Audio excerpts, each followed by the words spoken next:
I'm Tom Baker, this is Chasing Cars, and over my shoulder is the new second generation Hyundai Kona. It's bigger, it's quicker, it's more expensive, and in today's video I'm going to take you through who should buy this car, what it gets right, and also what it doesn't get right. Now, one of the most interesting things about the new Kona is it has a split launch. Only the petrol engine models have arrived in Australia so far. There's a hybrid on the way which looks very promising with a claim of 3.9 litre per 100 kilometre economy, and there's also the fully electric Kona returning for a new gen before Christmas 2023. And Hyundai says they developed this new Kona first as an EV and second as a combustion vehicle. So no excuses for the electric to not be the very best Kona. But in today's video, the one that I've brought along is the new turbo all-wheel drive premium N-line version. It is the most posh of the new Konas. It's over 50 grand drive away. And spoiler alert, I don't think this is the best Kona specification to buy.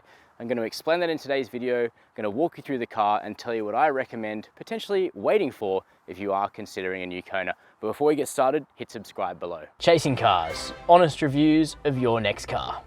Brought to you by Direct. The new Kona is considerably more expensive than the previous version, but one of the reasons for that is that the Kona has effectively moved up half a segment in terms of its sizing. The old one was pretty pokey, one of the smallest cars in its segment. The new Kona is more designed to compete head-to-head with the likes of the Mazda CX-30 and Toyota Corolla Cross, and we'll see some of the benefits of that when I jump into the back.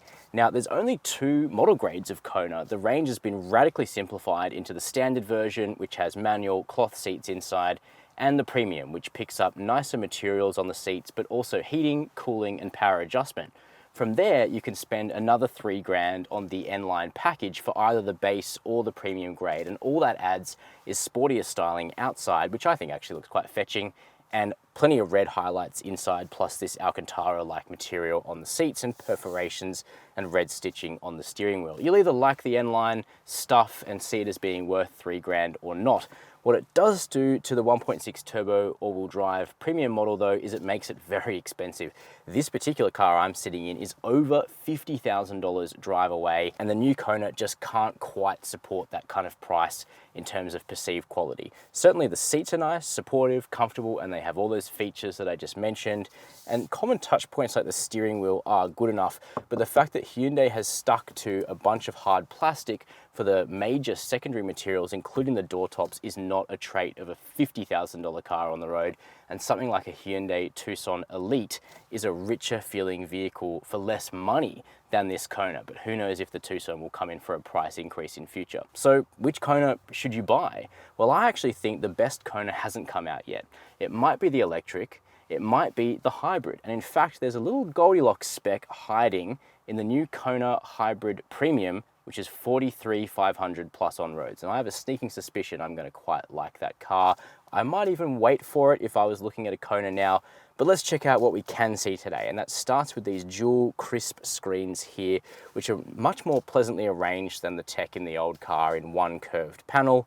Over here, we've got navigation, Apple CarPlay, and Android Auto, and soon you'll even be able to have wireless Apple CarPlay and Android Auto with nav on a Hyundai when the Kona receives a software update later this year. You've never been able to have that combination before with a Hyundai Group car. Still plenty of physical buttons for climate, media, seat controls, drive modes, so that stuff hasn't been buried in the touchscreen, which I absolutely love. You've got shortcuts on the steering wheel, paddle shifters as well, and a little binnacle camera looking at you here to make sure your eyes stay on the road, and that's pretty sensitive, as we'll find out when we take the Kona for a drive. So, bit of a mixed bag up front. I think in premium turbo N-line spec, it's an expensive car, but you don't have to go quite this far as the spec sheet reveals. Let's check out the backseat. Here's where you reap the benefits of the Kona becoming a bigger car in second generation form. It's on a longer wheelbase, and the vehicle is longer overall, and that means you get more legroom in the back. So for families that are considering the Kona as their primary transport, you're going to be able to fit people back here more easily. So for myself at 6 foot with the driver's seat adjusted into my position, I've got loads of legroom, good tow room, and excellent headroom, even though this car does have a sunroof fitted as standard because it's a premium grade Kona. You could get someone in the center. It's a bit more of a useful third seat here than it was in previous gen form, but still probably not where you'd want to spend your time. But If you've got the outboard seats filled, those people can enjoy a flip down armrest with air vents back here and USB-C charging sockets too. Now you do actually have a slightly cushy bit of armrest on the door, which in part compensates for the harder materials there. So the material quality, much like the old Kona, is a little austere, but the actual room on offer is much more generous this time around. Moving around the back of the Kona now, and we see a bit more of the extroverted N-line styling, which includes this split wing back here, which is definitely out there. I reckon it looks pretty cool. Obviously this design and styling won't be for everybody, but I think a lot of people are gonna like the direction that Hyundai has taken the Kona in. I reckon it's a little bit less, look, ugly is probably the wrong word. The first gen Kona was definitely challenging. I think this one is more resolved. Now, we do have a powered tailgate here on the Premium, and that tailgate gets up and out of the way to reveal a bigger boot than the old Kona, another beneficiary of the larger dimensions. And it's nicely finished. We do have a net here on this car, so your groceries aren't going to slide around.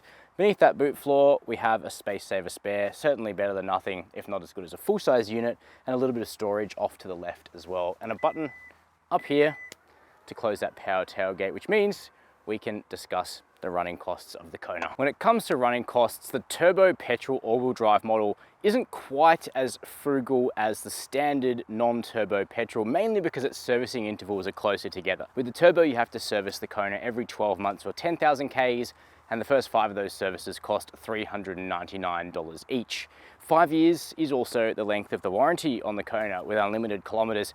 Hyundai Australia says at this point, they're not gonna join Kia or Skoda or Haval in offering a 7-year warranty here in Australia, so it's 5. When it comes to fuel consumption, even the turbo all-wheel drive version of the Kona can still run on the cheapest but dirtiest 91 octane petrol, but it's not the most frugal vehicle out there. In urban areas, I was only able to manage about 11 litres per 100 Ks with the Kona Turbo, and I was only able to get 8 litres per 100 Ks driving all the way back from Newcastle to Sydney on the highway. And in 2023, it's probably a bit thirsty for a non-performance car of this size. But of course, that forthcoming Kona hybrid is going to slash that sort of fuel consumption pretty much in half, which is definitely something to wait for. And when it comes to insurance, in the last 12 months, the median budget direct customer spent $951 to comprehensively insure a new Hyundai Kona. Keep in mind, that also obviously takes in a lot of the previous gen Kona. Everybody's situation varies, and your premium will vary based on things insurers take into account, like where you live, how you garage the car, and your driving history. So what is the new Hyundai Kona like to drive? Well, as I mentioned, today I'm going to concentrate on the 1.6 litre turbo all-wheel drive models, and at a later date I'm going to do a separate episode on the 2 litre non-turbo model because they are remarkably different to drive, and I just think I need a little bit more time in the 2 litre before I'm ready to make a definitive call about it. Now, later this year we'll also have separate episodes and reviews on the incoming Kona hybrid, which looks like potentially a Goldilocks package, and the electric will also be here by Christmas. The Kona platform this time around was actually developed as an EV first, at least that's what Hyundai is saying, so in my eyes there's no excuse for the Kona electric to not be the best driving of the lot. But from what I've picked up so far, there's a surprising amount of variability in the different iterations of this platform, both in terms of engine, but also in terms of suspension. Now, when it comes to the 1.6 litre turbo, what we've got here is a slightly evolved version of the same basic engine that was in the last gen Kona. And it was the pick in the previous gen version, and I think that it still is, at least until that hybrid and electric come out later on in 2023. So 1.6 litres in capacity, single turbo, direct injected, and we're making 146 kilowatts of power and 265 newton meters of torque. Nice amount of power, middling torque for a turbo car in this segment, but the Kona just deploys this performance to good effect. It's not a firecracker, but it certainly gets the job done, and it accelerates quietly, quickly, and with a good amount of muscle. Now, the old transmission was a little jerky at low speed and would just occasionally do some weird stuff.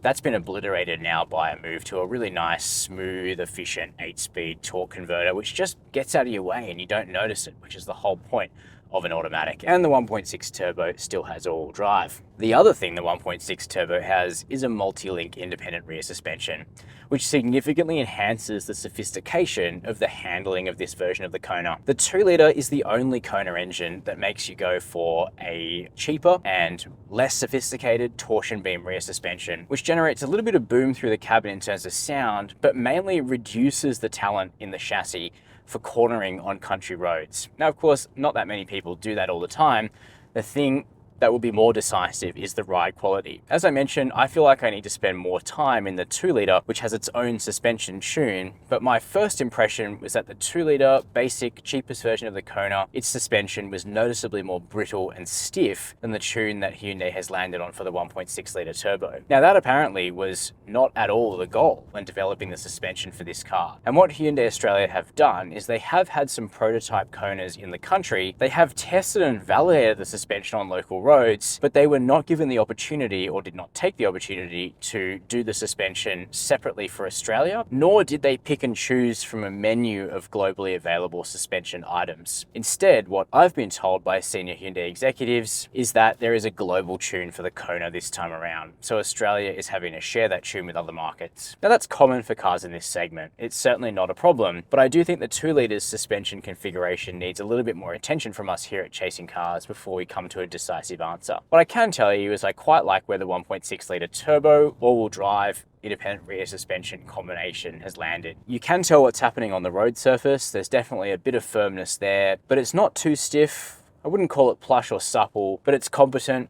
and it's compliant, and big hits don't jar through to the cabin, which is good. I don't mind this being a little warm SUV with a bit of road feel, because that's certainly what the car looks from the outside, isn't it? I think it's probably appropriate for the Kona's character. The steering is quite good. Again, a global tune. The ratio could be a touch quicker. I think it's maybe a bit slow, so you've got to put in a bit more lock than you might anticipate, but the weighting is moderate and natural, and this is one of those cars where you can kind of confidently string together a set of corners and it all just gels and feels good. And the Kona 1.6 turbo is actually quite rewarding to drive on a country B road, and it's perfectly competent for commuting and highway work too, apart from that slightly exaggerated fuel economy figure, which I think could be a lot better. It's also fairly quiet and refined in the cabin, partially thanks to that new 8-speed automatic transmission. About the only disturbance that you might find is some of the safety features getting very angry at you.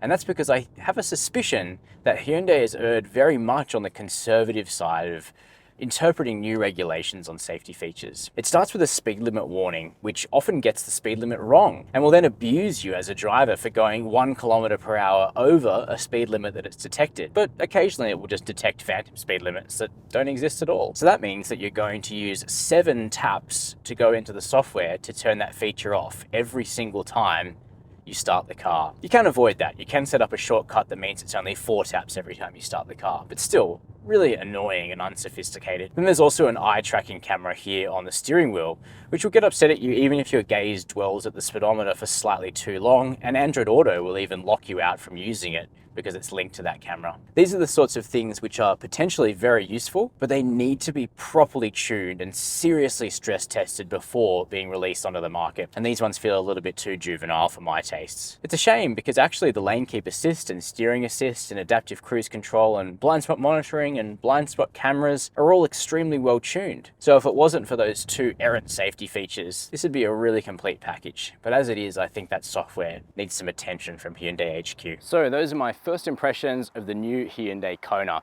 The vehicle we've tested first is the premium N-Line with the turbo all-wheel drive powertrain, as expensive as a new Kona gets, at least until the new electric version arrives later in 2023. Now, certainly this car is much better to drive than the old Kona when it comes to the powertrain. The new Auto is a great improvement, and the N-Line actually rides decently enough. It's pretty firm, but not uncomfortable. We need to test that base version soon to see how its urban ride stacks up. But I reckon the incoming hybrid might be a bit of a sweet spot for the Kona. At $43,500 before on-road costs, a premium hybrid looks like it might be the deal of the range. So let's hope that it drives well. We'll be testing that car in a few months' time, so make sure you hit subscribe down below this video and the notification bell so you don't miss it. And as always, thanks for watching Chasing Cars.